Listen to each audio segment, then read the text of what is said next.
Estamos começando mais um programa Luz para os Meus Passos. Seja bem-vindo, é uma alegria ter você aqui. Você que nos acompanha pela TV Canção Nova nesse domingo à noite. Como é bom chegar todo domingo à noite na sua casa e com um programa tão abençoado como esse, um bate-papo, uma conversa e ainda mais sobre a Palavra de Deus. Que coisa linda! Louva a Deus pela Canção Nova que pensou neste programa para nós. Louva a Deus pela vida de Dom José Falcão, que se dedica a este programa. E você que está aí na sua casa, eu tenho certeza que muita gente nessa hora com a Bíblia, com o seu caderno de anotação, e eu tenho certeza que o programa de hoje vai ser bom demais. Você também que nos acompanha pelo meu canal do YouTube, Frei Gilson / Som do Monte, você que acompanha pelo canal do YouTube de Dom José Francisco Falcão. Lembrando que tanto o meu canal quanto o do Dom José tem outros conteúdos, tá? Dom José tem conteúdos vastos sobre a Sagrada Escritura.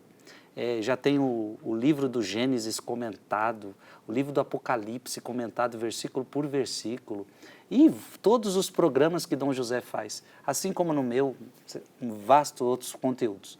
Então, tudo isso para evangelizar você e sua família. Meus queridos, programa passado, em apenas um bloco, nós começamos a tratar do pecado original. É a nossa temática, o estudo é o Antigo Testamento, estamos estudando o pecado original. Começamos há pouco tempo, só tive condição de fazer uma pergunta para Dom José. Eu creio que agora nós vamos avançar neste programa somente sobre pecado original. Prepare-se. Antes, receber Dom José Falcão mais uma vez conosco, sua bênção, uma alegria tê-lo aqui. Deus abençoe sua vida, Frei Gilson, também estou alegre de estar aqui. Dom José, terminamos o programa passado, perguntei para o Senhor se Deus havia criado o homem e a mulher maus. E o Senhor trouxe a palavra de Gênesis capítulo 1, versículo 31. Deus completou toda a sua obra e viu que tudo era muito bom. E depois o Senhor nos trouxe o parágrafo 374 do Catecismo, que diz: o primeiro homem não só foi criado bom, mas também foi constituído em tal amizade com o seu Criador, em tal harmonia consigo mesmo e com a criação, que só serão superadas pela glória da nova criação em Cristo. E eu terminei o programa citando para o senhor duas passagens que eu gostaria que o senhor comentasse elas, se tem a ver com essa criação. Deus fez tudo bom, que é Efésios capítulo 1, versículo 4 e Colossenses capítulo 1, versículo de 15 a 16. Porque esses dois textos dizem que fomos criados em Cristo. Isso é muito interessante e parece que também completa o que o senhor estava dizendo, que Deus fez tudo bom. Sim. A obra de Deus é a obra das três pessoas da Trindade. As três pessoas da Santíssima Trindade são o único autor da criação. Deus disse, Deus fez, Deus realizou. Deus falou. A palavra de Deus, o verbo do Pai é o Filho. O Pai cria pelo Filho na força do Espírito Santo. Todas as três pessoas da Santíssima Trindade são autoras, na verdade um único autor, da criação. O Pai cria, o Filho cria, o Espírito Santo cria, e não são três deuses criadores. É um só Deus em três pessoas. As três pessoas atuam diretamente na obra da criação, como também na redenção, como também na santificação. Sempre o Pai por meio do Filho, na força do Espírito. Como recitamos, por nosso Senhor Jesus Cristo, vosso Filho, na unidade do Espírito Santo.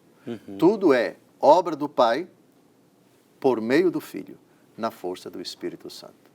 E, dado que o Pai nada faz sem o Filho, tudo foi feito por Ele, nós temos então a obra da criação, não somente realizada por Cristo, mas o Pai vislumbrando a pessoa de Cristo. Ele é a imagem visível do Deus invisível e ele também é o protótipo da criação. Muito bom. Então, Dom José, podemos dizer... Um momentinho, Frei. Exatamente explicando nele. Ele nos escolheu antes da fundação do mundo para sermos santos e irrepreensíveis diante dele no amor. Nele, ele nos escolheu. Sim. Sim, bem escolhido, bem citado, bem pontuado o texto, Frei Gilson. Continue. E o E o Colossenses capítulo 1, versículo 16 fala a mesma coisa, né? Versículo 15 primeiro. Ele é a imagem de Deus invisível, o primogênito de toda a criação. Nele foram criadas todas as coisas, nos céus e na terra, as criaturas visíveis e as invisíveis. Perfeito. Primogênito de toda criatura, não no sentido de que ele seja criatura. Ele é primogênito, mas unigênito do Pai. A primeira realidade a partir da qual Deus cria é o Filho. Isto é, Deus contempla desde toda a eternidade o seu Filho. E nele, todas as coisas são feitas. Por ele também. Sim. Então é importante, ele é primogênito nesse sentido que o senhor falou. Sim, porque se você disser que ele é primogênito enquanto criatura, não. Cristo não é criatura, Cristo é o Criador. Ele é o unigênito do Pai e ele foi gerado pelo Pai, o único que foi gerado pelo Pai, mas foi gerado desde toda a eternidade. Então, é primogênito no sentido, todas as criaturas foram criadas tendo ele como protótipo. Muito bom. Então podemos dizer que Deus criou o primeiro homem e a primeira mulher santos? Corretíssimo, perfeitamente. Deus não cria nada que seja incompatível com a sua santidade. O texto já citado por Vossa Reverendíssima, e Deus viu que tudo era muito bom. A bondade do que Deus faz corresponde à bondade dele mesmo. Do bom não pode vir o mal. E o Deus que é bom é santo. Santo, santo, santo, Senhor Deus do universo, recitamos na liturgia, citando uma frase de um profeta. Então, a condição do homem, quando ele veio à existência, é uma condição de santidade, pureza. Nele não havia mácula moral. O Catecismo da Igreja Católica, que, aliás, eu proponho que Vossa Reverendíssima leia no parágrafo 375, é estado de santidade, estado de justiça originais, santo e justo. Essa santidade também tem outro nome, participação na vida divina. Isto é, o homem participava da vida de Deus. Santo como Deus, puro como Deus, justo como Deus. Santidade original, justiça original, participação na vida divina. Essas três categorias, elas caminham juntas. Por gentileza, leia o parágrafo 375. Interpretando de maneira autêntica o simbolismo da linguagem bíblica à luz do Novo Testamento e da tradição, a Igreja ensina que nossos primeiros pais, Adão e Eva, foram constituídos em um estado de santidade e de justiça original. Esta graça da santidade original era a participação na vida divina. Participar na vida divina. A intimidade onde você tem completo acesso àquela realidade, no caso, àquela pessoa. O homem participava da vida, mas como criatura. Cuidado aqui para... o Catecismo da Igreja Católica não está de forma alguma insinuando o panteísmo, como se o homem fosse um pedacinho de Deus, participasse da vida divina como Deus. Não.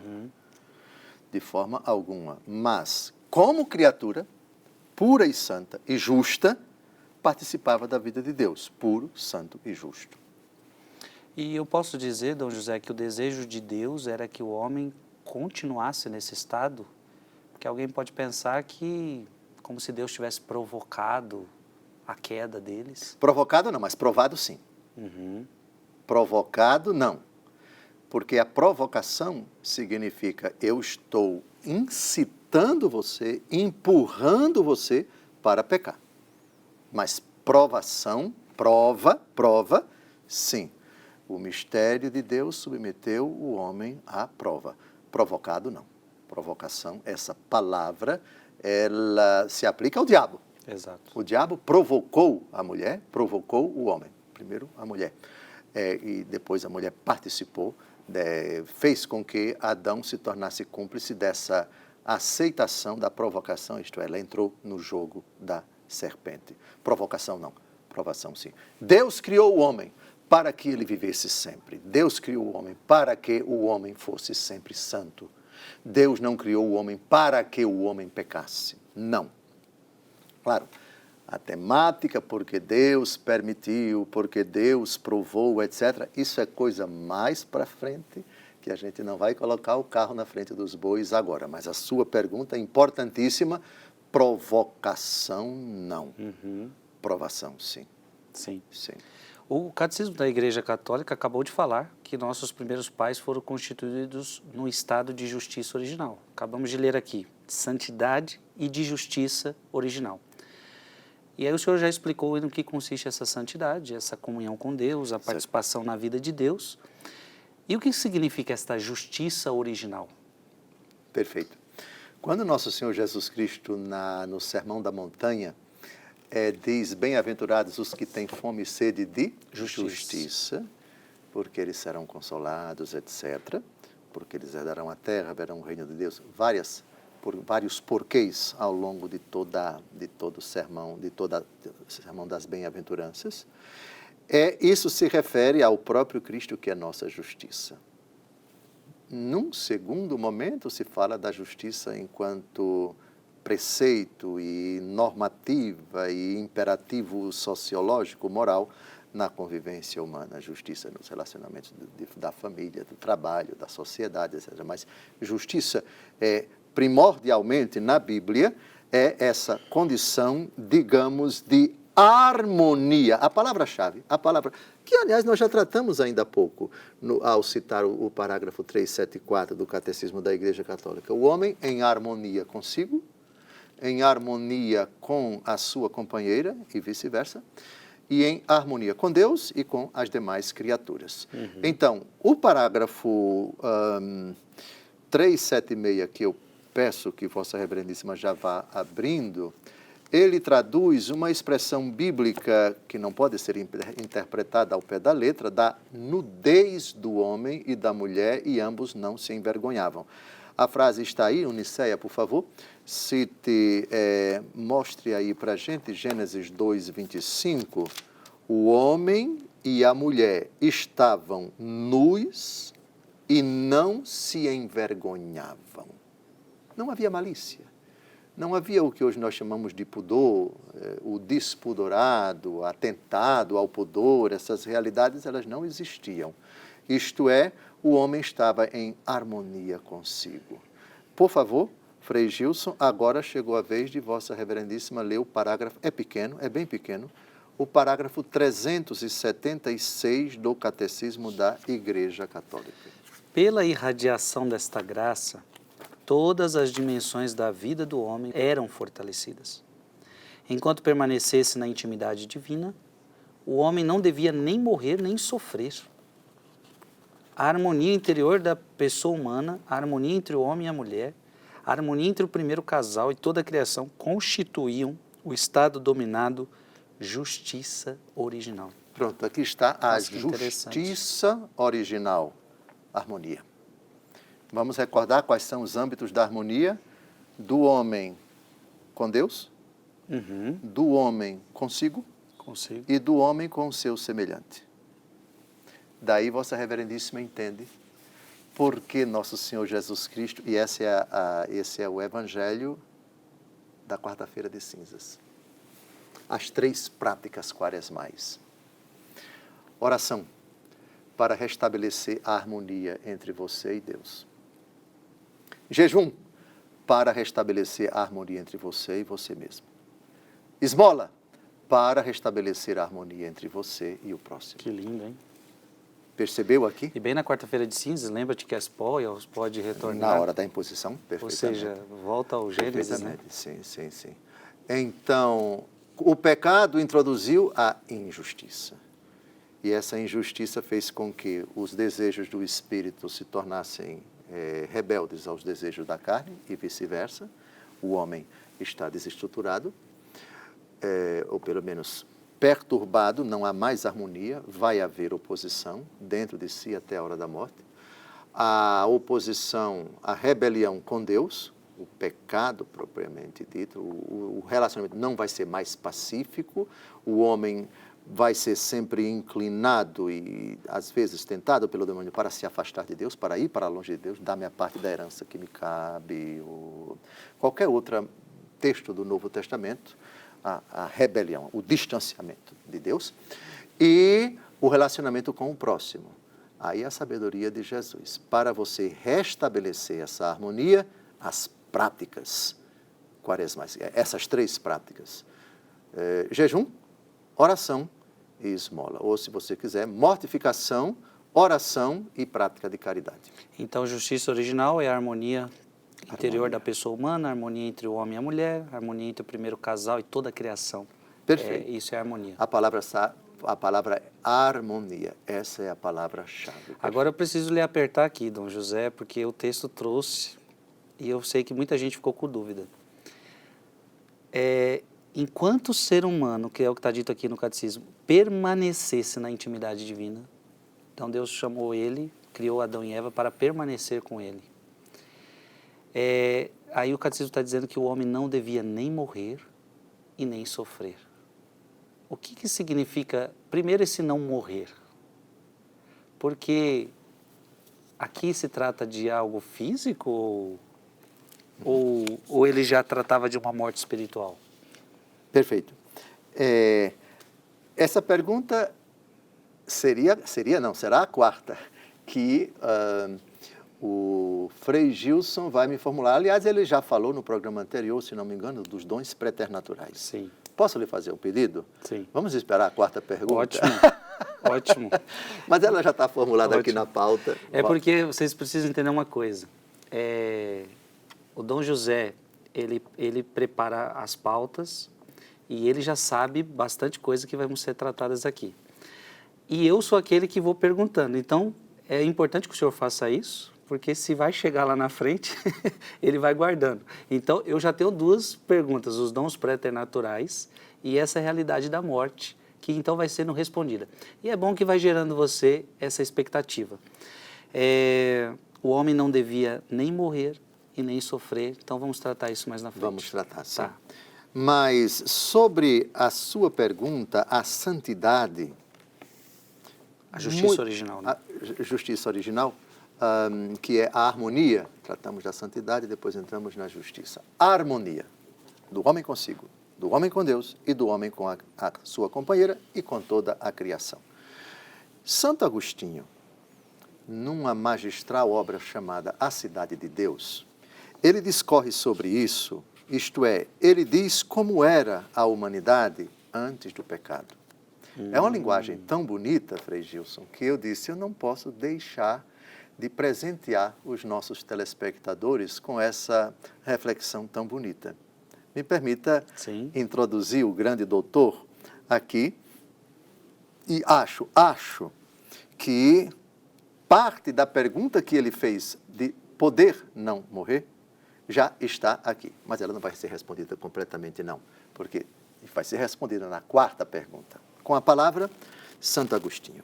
O homem vivia no paraíso como queria, e enquanto queria, o que Deus ordenara. Vivia gozando de Deus, de cujo bem era feita a sua bondade. Vivia sem qualquer privação, estando em seu poder viver sempre assim. Havia alimento para que não passasse fome, havia bebida para que não passasse sede, havia a árvore da vida para que a velhice não o dissolvesse. Nenhuma corrupção no corpo, ou do corpo procedente, produzia doença alguma em seus sentidos. Nenhuma doença interna, nenhum acidente exterior havia a temer. Na carne, a saúde plena. Na alma, a total tranquilidade. No paraíso, assim como não havia calor nem frio, assim também quem lá morava estava livre de qualquer atentado que o desejo ou o medo causassem à sua boa vontade. Nenhuma tristeza, nenhuma vã alegria havia lá. Perpetuava-se, vinda de Deus, uma alegria verdadeira em que ardia uma caridade nascida de um coração puro, de uma consciência reta e de uma fé sincera. Havia também uma sociedade sincera dos cônjuges entre si, garantida pelo amor honesto. A alma e o corpo levaram uma vida de mútua concórdia e o mandamento era observado sem esforço. O tédio não molestava o ocioso nem contra a vontade se era molestado pelo sono. Estamos muito longe de pensar que em tão grande abundância de bens e em tal felicidade dos homens, a prole, os filhos, se não podia gerar sem a morbidez libidinosa. Pelo contrário, os membros genitais obedeceriam ao arbítrio da vontade tal como os demais, e o marido ter-se-ia introduzido nas entranhas da esposa, sem o aguilhão arrebatador da paixão libidinosa, na tranquilidade da alma e sem corrupção alguma da integridade do corpo. Embora isto não se possa demonstrar pela experiência, não é o caso para não se crer, pois estas partes do corpo não seriam excitadas por um alvorotado ardor, mas utilizadas conforme as necessidades, por um poder que a si mesmo se denomina espontânea potestas. E então poderia assim o sêmen viril penetrar no útero da esposa, mantendo-se a integridade do órgão genital feminino, tal como presentemente o fluxo do sangue menstrual pode sair do útero de uma virgem sem prejuízo para a sua integridade. De fato, é pela mesma via que um se introduz e outro sai. No parto, as entranhas da mulher dilatar-se-iam, não com os gemidos da dor, mas com o impulso da maturidade. Do mesmo modo, para fecundar e para conceber, não seria o apetite libidinoso, mas o uso voluntário que uniria as duas naturezas. Falamos de assuntos que agora causam vergonha e, por isso, embora procurem os conceber o que poderiam ter sido antes de causarem vergonha, todavia, é mais conveniente que esta nossa exposição se refreie pelo pudor que nos retrai do que seja ajudada pela nossa débil eloquência. Nem mesmo os que poderiam experimentá-lo experimentaram o que estou a dizer, porque, tendo-se antecipado o pecado, mereceram o exílio do paraíso antes de se unirem em tranquilo alvedrio na obra da propagação. Como é que, então, um tal assunto poderia sugerir aos nossos sentidos humanos outra coisa que não seja o exercício de uma turbulenta paixão em vez do exercício de uma tranquila vontade? Daí que o pudor impeça quem fala, embora não faltem argumentos a quem pensa. Reflexão bonita. Lindo. Para explicar como era a condição do homem e da mulher antes do pecado. Não havia dor, se bem que o relato parece insinuar que eles geraram Caim e Abel depois que saíram do paraíso. Parece que o relato aponta para isso, não dá para dizer que eles geraram Adão e Eva. Eva gerou Caim e Abel quando estavam no paraíso, parece que já estavam fora. Mas é uma tergiversação interessante para mostrar que a justiça original e a santidade possibilitavam esse estado de harmonia com todas essas realidades de felicidade, nada de constrangimento, de dor, de maldade, até o ato sexual, caso ele acontecesse, não aconteceria, evidentemente com digamos assim, com o ímpeto do instinto, mas seria uma realidade bem diferente. Nada do pecado, nada do pecado. Sem dores no parto? Aqui. Sem dores no parto, perfeitamente. Aliás, as dores no parto, no capítulo 3, elas são uma consequência do pecado, né? Sentirás dores, né? Darás à luz com dores, é verdade. Então, veja, qualquer discussão a respeito do que poderia acontecer se Adão não pecasse, teologia especulativa. Agora, como era a condição do homem antes do pecado, aí já se pode dizer com mais segurança, mas essa questão diz respeito especificamente aos dons preternaturais. Estamos chegando lá, que é o assunto já abordado por Vossa Reverendíssima. Estamos chegando. Ficou bonita, não foi a reflexão de Santo Agostinho? Muito bonito. Explicou bastante coisa. Eu quero terminar este bloco, né? Temos ainda mais um bloco, então vamos poder continuar perguntando aqui para Dom José. E já vou chegar nessa quarta pergunta que promete aqui trazer muitas respostas. Foi respondida essa questão da justiça original e deu para entender muito bem com o catecismo e com o texto de Santo Agostinho que acabamos de ouvir, o que significava isso. Enquanto o Dom José ia lendo, eu ia tentando imaginar como que um filme, tentando, que vida é essa que a gente não conhece? Essa vida a gente não experimentou, né? Porque viemos já depois desse pecado. Mas, olha que bonito, estamos fazendo uma meditação antes do pecado. Então, Santo Agostinho nos relatando um fato antes do pecado. Era assim a vida deles. Então, eu termino lendo, mais uma vez, pega aí seu Catecismo da Igreja Católica, 376. Pela irradiação desta graça, todas as dimensões da vida do homem eram fortalecidas. Enquanto permanecesse na intimidade divina, o homem não devia nem morrer, nem sofrer. A harmonia interior da pessoa humana, a harmonia entre o homem e a mulher, a harmonia entre o primeiro casal e toda a criação constituíam o estado denominado justiça original. Então ficou muito claro para mim, ficou muito claro para você que o ser humano foi criado bom, que o ser humano foi criado santo, que o ser humano foi criado em justiça original. Isso é importante. Então não foi Deus que criou o pecado, né? Não foi Deus que criou, não é o autor do pecado.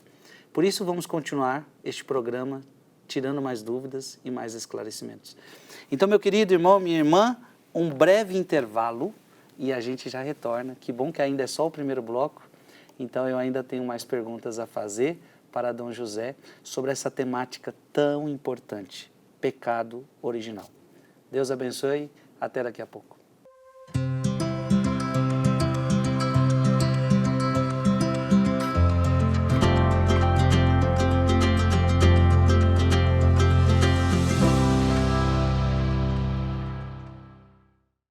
Estamos de volta, programa Luz para os Meus Passos. Vamos dar sequência ao nosso assunto que está bom demais. E chegou uma pergunta tão esperada que eu vou fazer a Dom José Falcão sobre os dons preternaturais de Adão e Eva. Dom José, com o pecado original, o homem perdeu esse estado de justiça original. O estado de justiça original comportava que tipo de dons? Que tipo de capacidades que o homem acabou perdendo? Eu também aproveito para fazer essa pergunta. É certo essa terminologia, dons preternaturais, ou é uma coisa já que não se utiliza na teologia recente? No Catecismo da Igreja Católica, essa expressão parece que não aparece. Tenho quase certeza. Ela não aparece. Mas ela é clássica na teologia e eu diria ela remonta à Idade Média. Uhum. Préter poderia ser traduzido como além da natureza, que é diferente de sobrenatural.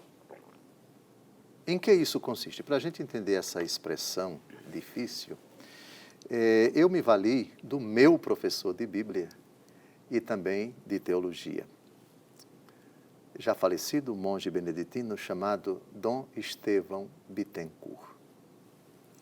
Ele explica essa nomenclatura, quais são esses dons preternaturais. São dons que ampliam as perfeições da natureza.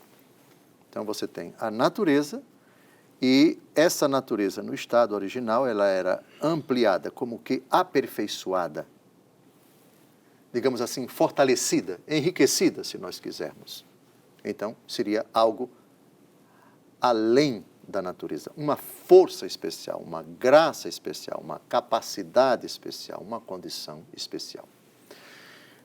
Eu gostaria de ler parte da obra de Dom Estevão, das muitas que ele escreveu, porque é o ensinamento clássico, ainda que essa expressão não esteja no catecismo, mas todos os elementos a gente vai ver aqui e a gente vai procurar na Escritura, um por um, para a gente encontrar a razoabilidade dessa distinção de preternaturais. Então, com a palavra, Dom Estevão. Quem lê atentamente o texto bíblico, verifica que os primeiros homens gozavam de dons especiais, que a fé e a teologia tematizaram como constitutivos da justiça original. A justiça original compreendia, primeiro, a filiação divina. Não é dom preternatural, não. Primeiro, filiação divina. Ou seja, a graça santificante. Ou a elevação do homem à condição de filho de Deus, chamado a participar da vida e da felicidade do próprio Deus. É o que se deduz do texto sagrado, o qual indica claramente que o homem vivia na amizade com o Criador. Este dom é sobrenatural, isto é, ultrapassa todas as exigências de qualquer criatura. As demais criaturas não eram filhas de Deus, mas o homem sim. Aqui temos um dom sobrenatural, a graça santificante. A graça supõe a natureza, mas a eleva, mais a dignifica. Agora, vem, além da filiação divina, os dons preternaturais, assim chamados porque eles ampliavam as perfeições da natureza, como já lhe expliquei. E vamos a esses 4 dons preternaturais, todos eles fundamentados na Bíblia. Primeiro, imortalidade. Pois em Gênesis 2:7, 3:3, a morte é apresentada como consequência do pecado. Isto significa que, antes do pecado, o homem não morreria dolorosa e tragicamente como hoje morre. A morte seria natural,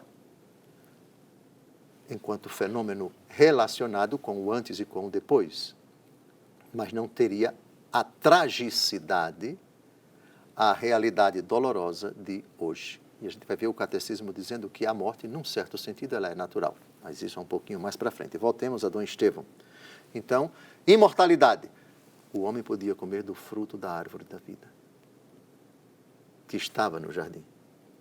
O único fruto do qual o homem foi proibido de comer foi o fruto da árvore da ciência do bem e do mal, e vamos tratar disso mais para frente. Então, se o homem não tivesse pecado, ele podia viver sempre.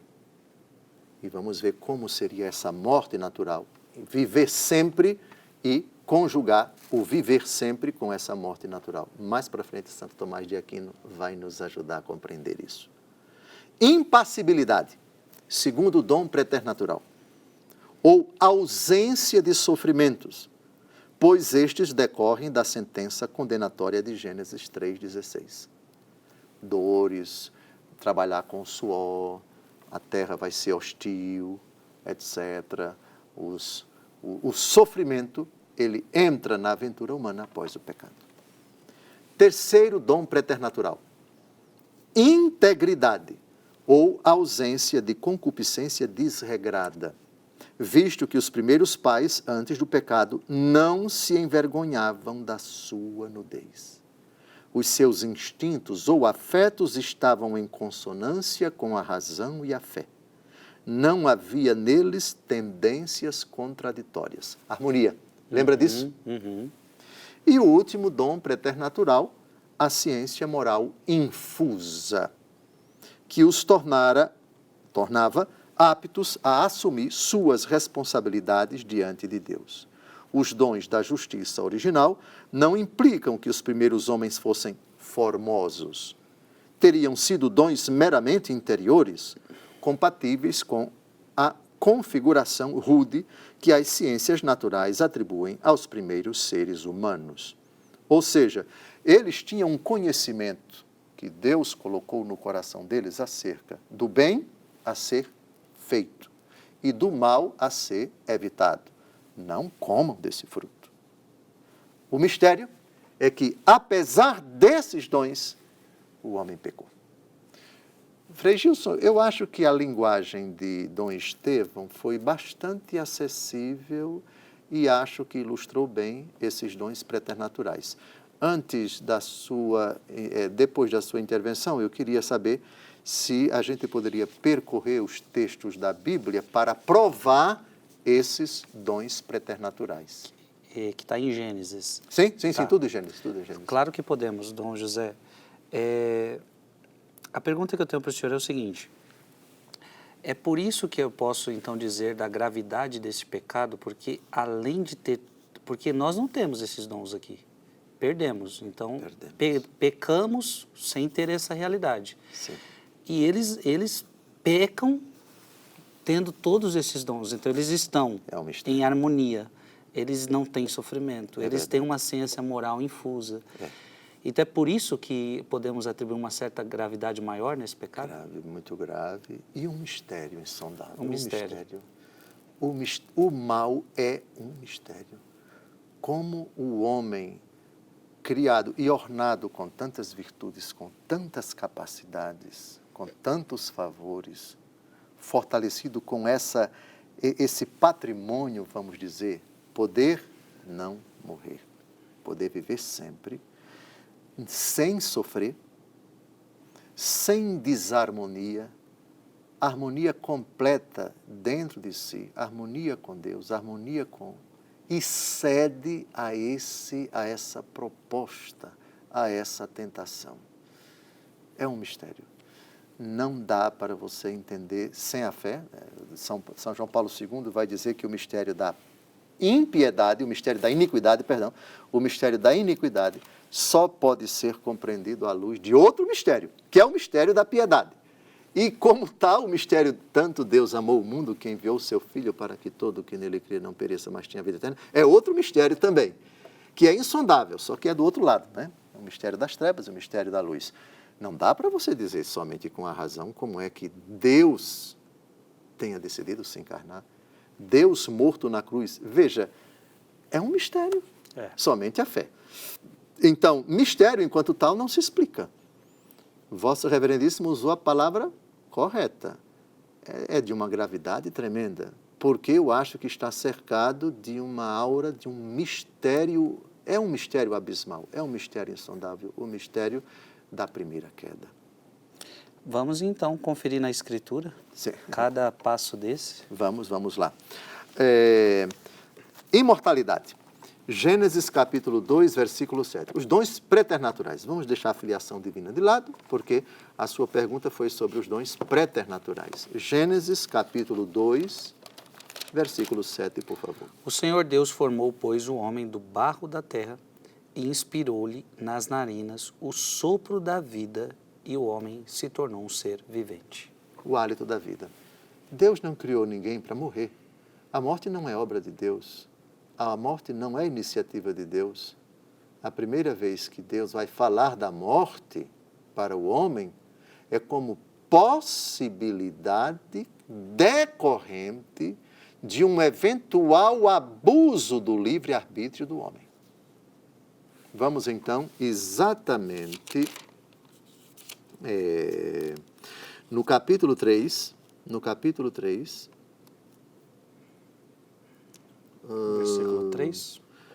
Versículo 3, a mulher respondendo à serpente. Mas do fruto da árvore que está no meio do jardim, Deus disse: vós não comereis dele, nem o tocareis, para que não morrais. Pronto. Deus Todo-Poderoso submete e coloca um limite. Esse limite, que é a resposta dela para a serpente, está em Gênesis capítulo 2, versículos de 16 a 17. É a primeira vez que Deus fala da possibilidade de morrer. Essa advertência de Deus é importante para que as pessoas digam: Deus então criou o homem para que ele morresse. Não. A primeira vez que Deus fala da possibilidade da morte do homem é como eventual consequência de um eventual abuso do livre-arbítrio do homem. Se você comer, você vai morrer. Gênesis 2, de 16 a 17.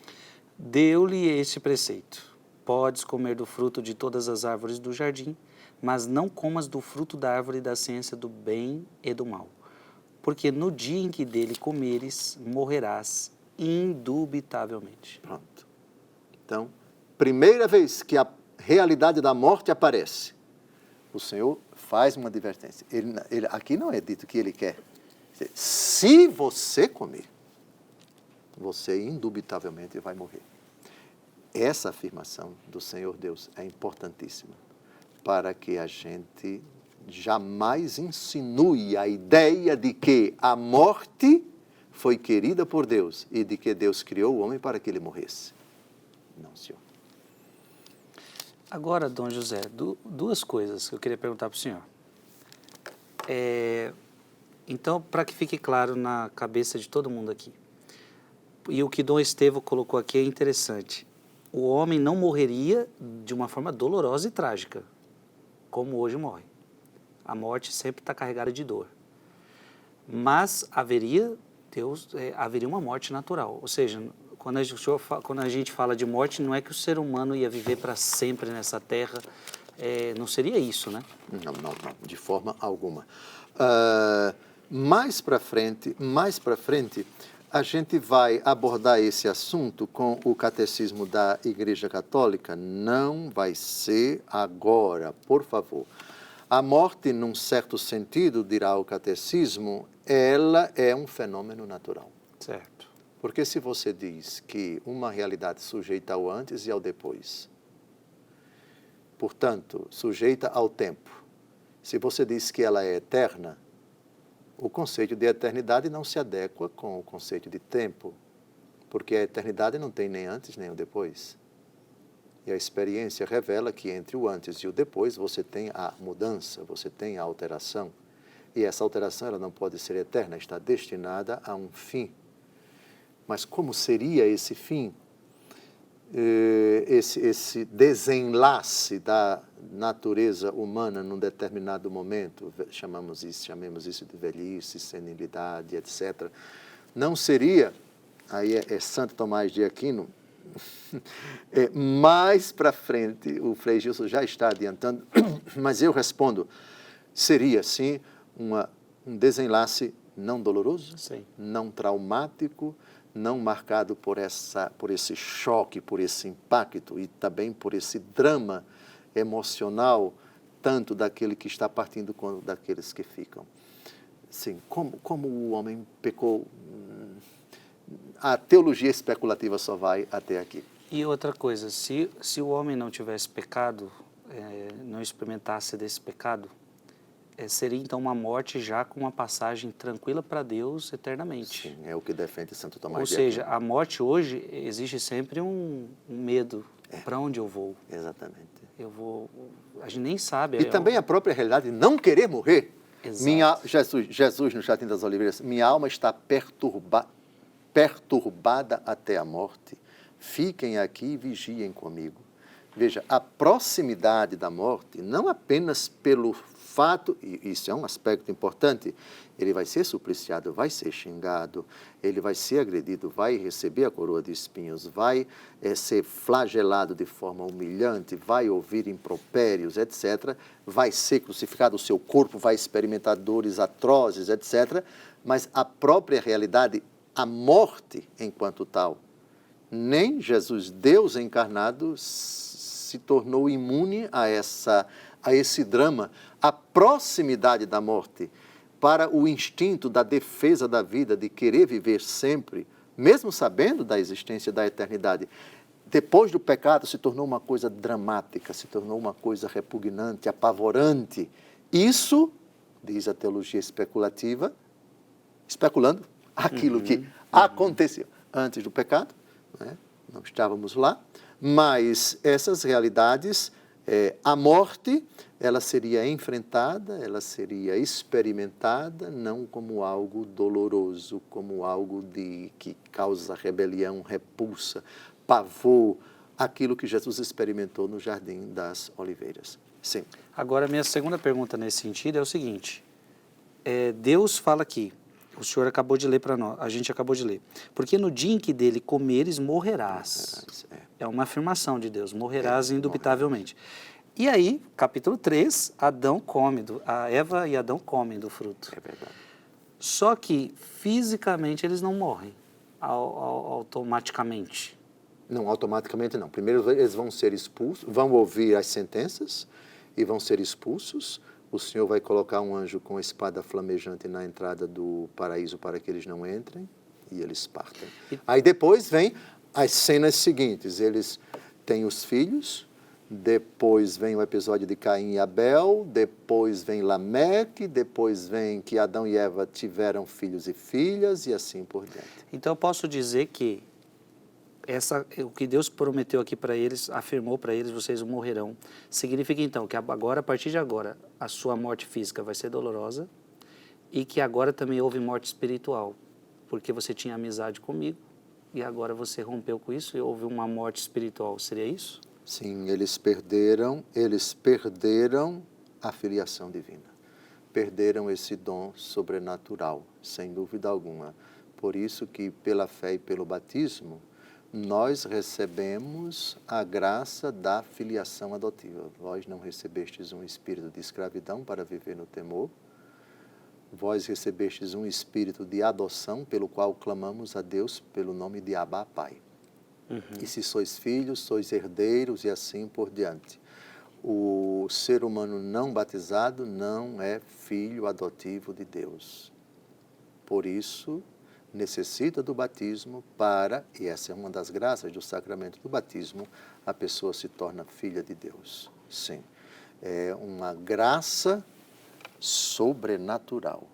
Lembre-se, a filiação divina, a intimidade com Deus, a amizade com Deus, dom sobrenatural, não preternatural. Certo. Filiação divina é aqui, imortalidade, impassibilidade, integridade e ciência moral infusa, que são os 4 dons sobrenaturais, preternaturais, eles perderam. Perderam tudo. Perderam o dom sobrenatural da filiação divina. Exatamente. Não tem mais intimidade com Deus. Estão afastados de Deus, estão expulsos do paraíso. O senhor está citando muito essa perda.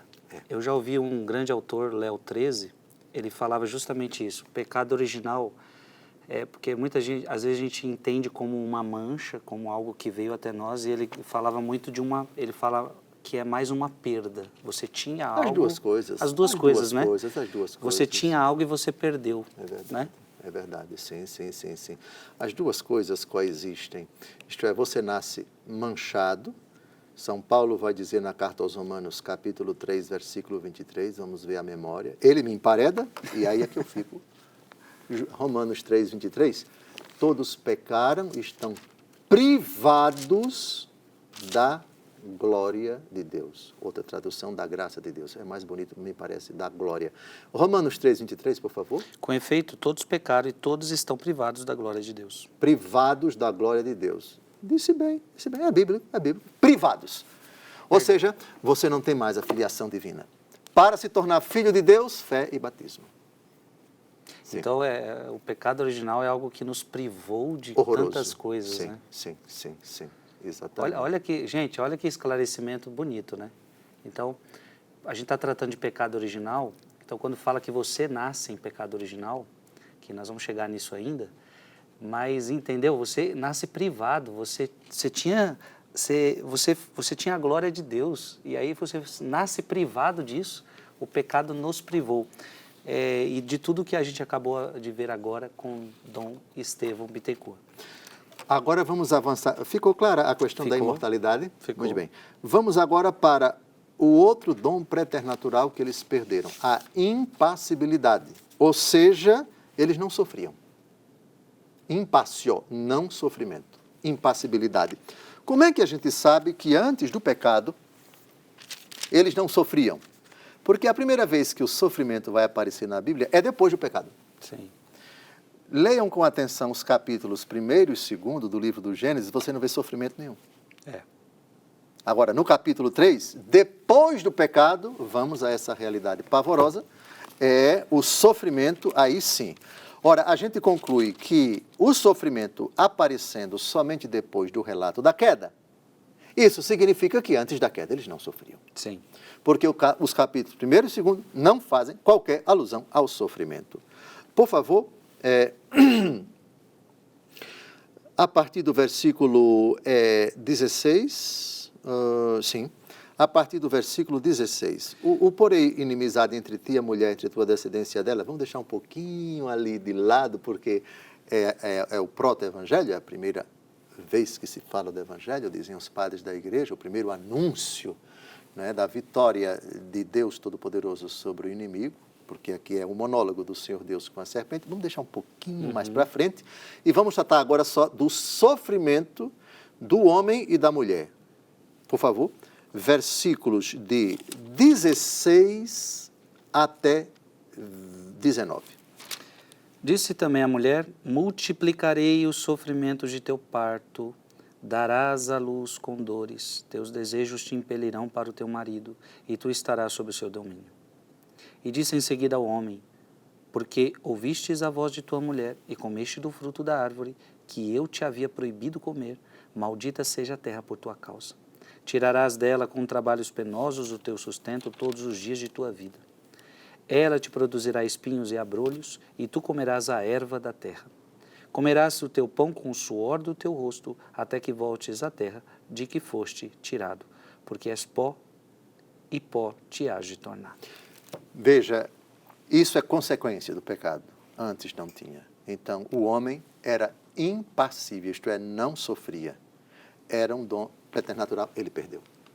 Perdeu todos os dons preternaturais. Perdeu também o dom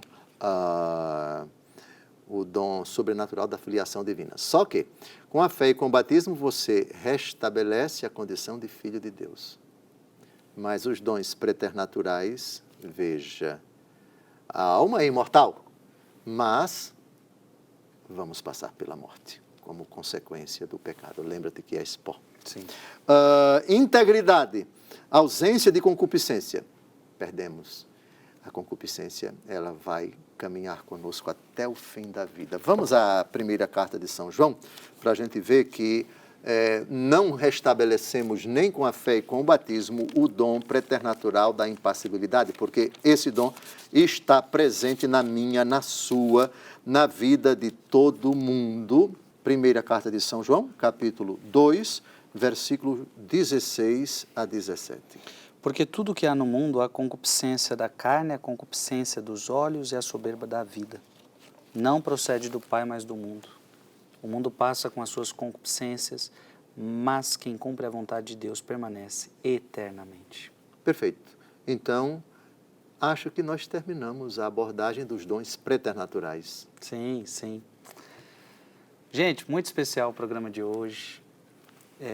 Entramos em cheio no assunto pecado original e com muita calma vamos respondendo tantos questionamentos. São vários. Eu tenho certeza que na sua cabeça aí, vários questionamentos. Eu estou provocando Dom José aqui por você, mas é preciso ir pouquinho a pouquinho, com calma, a gente vai chegando lá.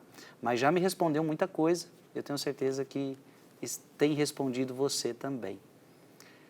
Deus criou tudo bom. Deus deu ao ser humano dons perfeitos, dons maravilhosos que acabamos de ouvir. E já começamos a entender que fomos privados. Essa palavra que Dom José trouxe de Romanos 3... Romanos 3, 23. Do Romanos 3, 23 foi muito importante. Fomos privados da glória de Deus. Na próxima semana a gente continua. Você não pode faltar. Vamos pedir a bênção de Deus. Abençoe-vos Deus Todo-Poderoso, Pai e Filho e Espírito Santo. Amém. Amém.